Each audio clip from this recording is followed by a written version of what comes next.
I'm Joanna, and please tell me if you can't hear me. I've been told repeatedly in this course that people at the back can't hear me. So please let me know to speak up. And there are empty chairs if you want to move forward. That too, I am not the problem. Move to the front. Move up. Okay, so how I got to attend the series is a friend messaged me 2 weeks after the course started. Hey, this is going on. I'm like, say less. I'm there. I'm here. So I was very interested in the teachings of these teachings because I have read some of the texts before, but I didn't really put this into practice. It was just some light reading because I do read a lot of Hindu and Buddhist texts for fun. It's an interest of mine. So that's kind of why I joined it, to have a more direct conversation about the course and about the teachings, just to get a more personal understanding of how it is applicable in my life. Because it's very easy to look at these teachings and it's all theory, it's all mental, something you talk about, but it's not something you put into practice, daily practice. And it's not something that I've been using to adjust my own lifestyle and way of thinking. But that has changed somewhat since I started this practice. So a little bit about me is that I don't like when things end. I go a bit into denial, and then there's strong attachment to whatever it is. Sometimes it's a book. I am 10 pages into finishing this book. I'm like, I don't want to finish this.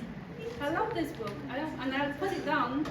And start a new book because it can't end. I do it with series as well. Yes, it can't end. Alright? So I felt that way this morning about this lecture series, about not coming today because it can't end.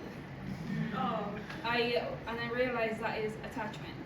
That is denial rooted in attachment. And I kind of sat with it because the thought of not coming, the thought of keeping that attachment, it then affected my emotions because I started to get very kind of sad, don't want to say depressed because it's a big word, but I started feeling that not so light, not so bright, just heavy, that heavy feeling that comes with emotions. And so I was like, this is unethical because I am inflicting these negative emotions on myself using my mind. And I was like, that sounds like one of the yamas.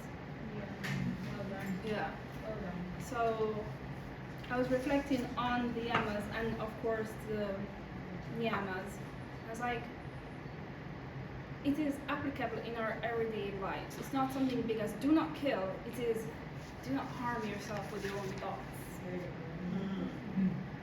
And then the thoughts then affect the emotions, and the emotions are very strong and they shoot out of you.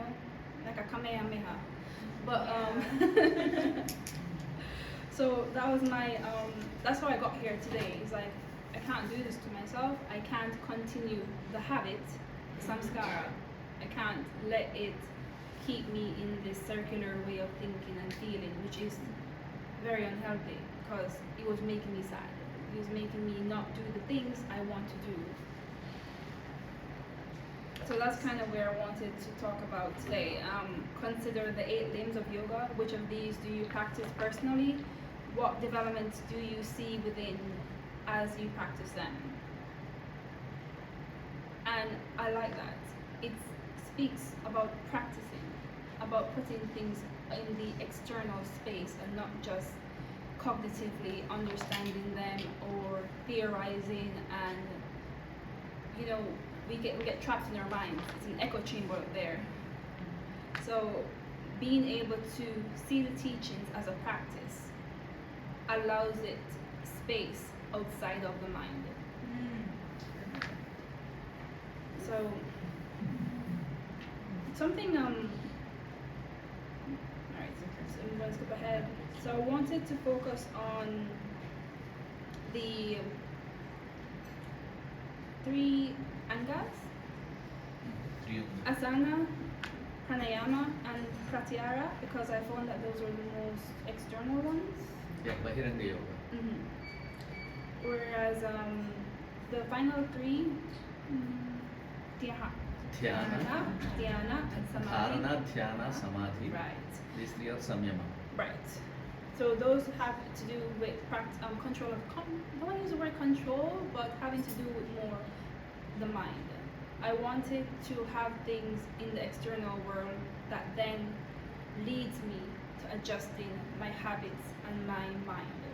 And I love that it is set up in a system of steps where you can, day by day, inch towards readjusting the mind, readjusting the habits. You can't rid yourself of all habits, but you can make them beneficial to yourself. And that is something I really appreciate about this course, is that it was laid out and taught in a way that you were able to see the steps of change.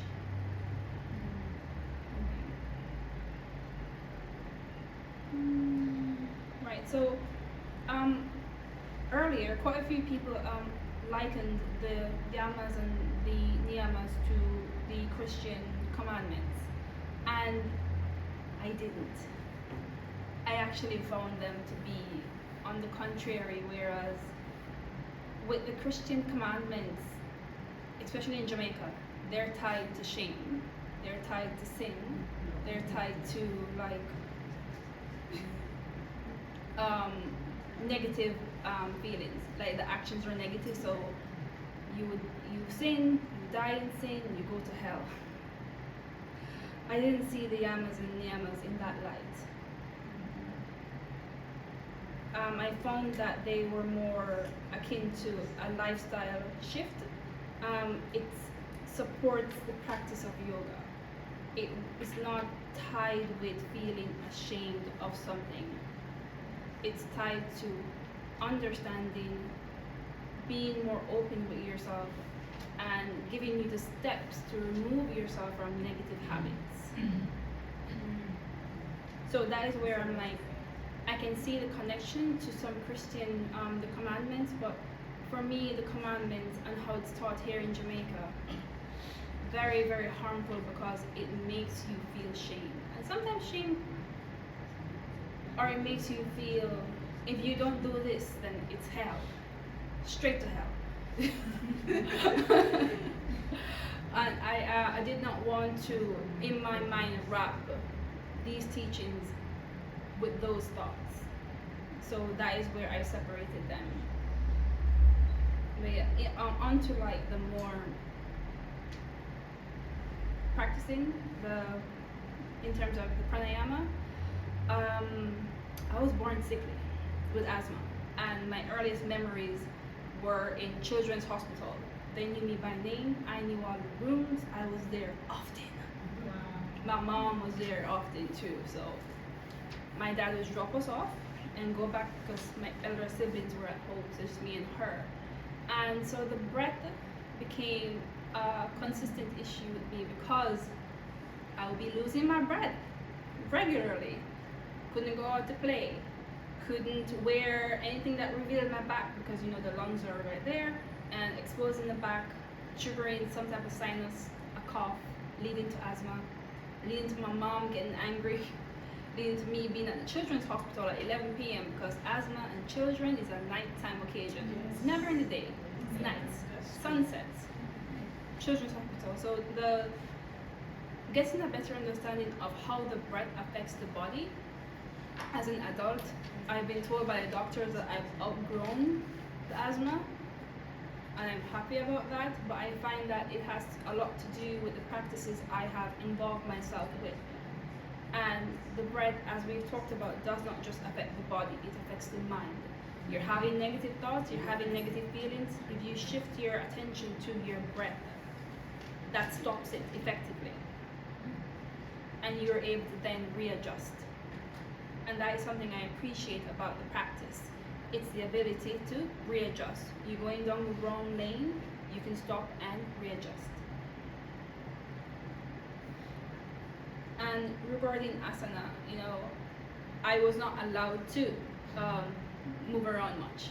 You can't run. You want to trigger asthma? No, go inside. That was my mom's constant thing, go inside. Anything a child would naturally do to her would trigger my asthma. She was right. She was right. But to a child, that's wrong. I couldn't go out to play. I have older siblings. I have 50 first cousins, so I couldn't go and play. And that is only the Indian side.